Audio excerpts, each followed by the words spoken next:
Você já se sentiu completamente preso em uma situação tão difícil que parecia não ter saída? E se eu te dissesse que, bem no meio do seu maior desespero, o inexplicável pode acontecer? Que a vida, cheia de mistérios e reviravoltas, pode ser transformada por um encontro divino? Prepare-se para uma história que desafia a lógica, que nos leva a questionar o que entendemos por normal e revela um poder capaz de ressuscitar o que parecia morto.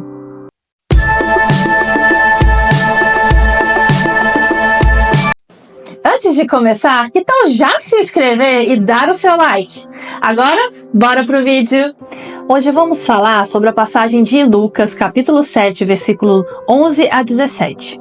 Vamos ler primeiro para a gente poder entender o contexto? Logo depois, Jesus foi a uma cidade chamada Naim, e com ele iam seus discípulos e uma grande multidão. Ao se aproximar da porta da cidade, estava saindo o enterro do filho único de uma viúva, e uma grande multidão da cidade estava com ela. Ao vê-la, o Senhor se compadeceu dela e disse: "Não chore." Depois aproximou-se e tocou no caixão, e os que o carregavam pararam. Jesus disse: "Jovem, eu digo, levante-se." O jovem sentou-se e começou a conversar, e Jesus o entregou à sua mãe. Todos ficaram cheios de temor e louvavam a Deus. "Um grande profeta se levantou dentre nós", diziam eles. "Deus interveio em favor do seu povo." Essas notícias sobre Jesus espalharam-se por toda a Judéia e regiões circunvizinhas. A vida é um enigma, não é mesmo? Quanto mais tentamos desvendá-la, mais nos damos conta da sua complexidade. Aquela antiga expressão, quanto mais eu sei, menos eu entendo, ressoa profundamente quando olhamos para a existência humana. É como se a cada passo em busca de conhecimento, mais perguntas surgissem, revelando as camadas misteriosas da nossa jornada. É nesse contexto de mistérios que nos voltamos para a cidade de Naim. Seu próprio nome, Naim, significa lugar bonito, agradável. Mas a beleza exterior muitas vezes esconde as realidades mais duras. Assim como em qualquer cidade, como em qualquer vida, as aparências podem enganar. Naim, com a sua fachada de tranquilidade, era um espelho da experiência humana. Uma tapeçaria tecida com fios de alegria e, inevitavelmente, de dor. Por trás do brilho e da agitação cotidiana escondiam-se aflições profundas, dores silenciosas e o luto que assombra a alma. É nesse cenário de contraste que duas procissões completamente distintas, mas simbolicamente poderosas, se cruzam. De um lado, uma multidão exultante, cheia de alegria e celebração. Eram aqueles que seguiam Jesus, testemunhas de seus milagres, ouvintes de suas palavras de esperança. Seus corações batiam no ritmo da promessa, da novidade, da vida.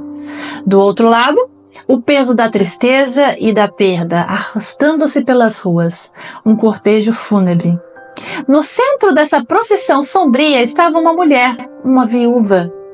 Naquela época, ser viúva já era sinônimo de vulnerabilidade, já era sinônimo de desafio, com poucas perspectivas ou sustento. Mas a tragédia dela ia além. Ela não estava apenas de luto do marido, ela estava dilacerada pela dor de perder seu único filho. Todas as suas esperanças, todos os seus sonhos, sua segurança, tudo o que restava da sua família e de seu futuro estava agora sendo levado para o túmulo. Sua dor era tão visceral, tão esmagadora, que ela não sequer fez algum pedido. Não houve clamor, não houve palavras, apenas a angústia silenciosa que acompanhava seus passos em direção ao sepulcro. No meio dessa tragédia, as duas multidões colidiram. Não foi um acidente, mas um encontro divinamente orquestrado. E no centro desse encontro estava Jesus. A Bíblia nos diz que ao ver a mulher, o coração de Jesus se compadeceu. Ele teve compaixão. Ele não apenas sentiu pena, ele sentiu a sua dor. E com uma autoridade que transcende qualquer lógica humana, ele fez algo surpreendente. "Não chores", disse ele. Quem se atreveria a dizer a alguém em tamanho luto para não chorar? Seria insensível? Cruel até? Mas quando Jesus pronuncia essas palavras, é porque ele tem um plano. Ele veio para mudar uma situação, para reverter o irreparável. Em seguida, Jesus se aproximou do caixão. Era uma afronta às tradições da época. Tocar um morto tornava alguém impuro. Mas Jesus não se conformava às regras humanas quando o propósito era divino. Seu toque não era para se contaminar, mas para santificar. Seu toque não era para ser manchado pela morte, mas para trazer a vida. Então o impensável aconteceu. Jesus proferiu uma ordem direta, uma voz de comando para o que parecia ser o fim. Jovem, a ti te digo, levanta-te. Diante do silêncio e do espanto de todos, o morto sentou-se e começou a falar. E Jesus, com o maior dos atos de amor, o entregou de volta à sua mãe. O luto transformou-se em júbilo, a morte em ressurreição, a desesperança em milagre. Esse momento nos revela uma verdade profunda. Deus age de maneiras misteriosas. E embora essa frase não esteja literalmente na Bíblia, a verdade por trás dela permeia cada página. Vemos isso na criação. Quem move os oceanos? Quem comanda as estações? Quem dita o ritmo da vida? Na natureza. A mão invisível de Deus está sempre em ação. Pense na metamorfose de uma borboleta. Uma lagarta rastejando na terra, sem asas, presa em um casulo. Quem lhe disse que ela foi feita para voar? É a ação misteriosa e intencional que transforma em algo belo e livre.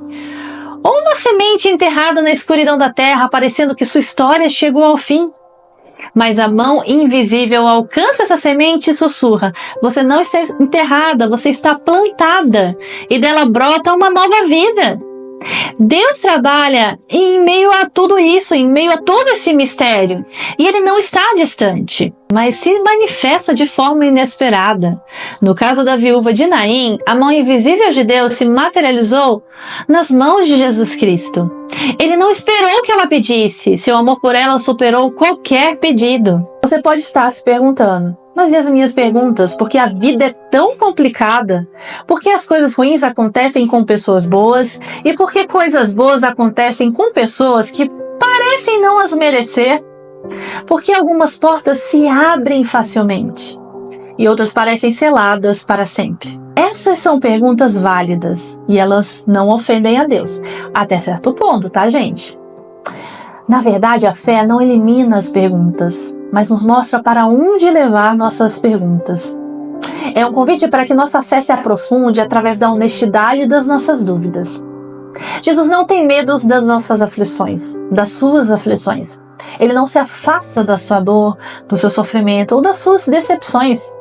Pelo contrário, ele se aproxima. Quando ele tocou o caixão do jovem Naim, ele estava dizendo: eu não tenho medo do que está apodrecido em sua vida. Eu não tenho medo do que você esconde. Com apenas um toque eu posso lidar com a sua dor. Assim como a viúva de Naim, você pode não ver a ajuda chegando. Você pode se sentir preso, encurralado, sem saída. Mas a história nos ensina que Deus é o Deus do de repente. Ele aparece sem aviso, ele interrompe o seu funeral, o seu fim e declara: eu vim para cancelar tudo. Eu vim para cancelar esse funeral. Existe um nome que pode mudar sua história. Um nome que é o antídoto para a sua aflição. Jesus Cristo. Ele não apenas simpatiza com a sua dor. Ele a invade e a transforma. Porque ele age, mesmo quando você não tem mais forças para pedir. Se você está hoje em uma situação que parece sem esperança, se você se sente preso por algum motivo em alguma situação, saiba que existe um poder que pode vir ao seu encontro de forma surpreendente. Eu sei um nome, e você? Obrigada por estar aqui comigo. Se você não se inscreveu ainda, esse é o momento. Curta, comente aqui e compartilhe com alguém que esteja precisando ouvir essa palavra. Seja luz, faça a diferença. Fique com Deus, abraços. Tchau, tchau.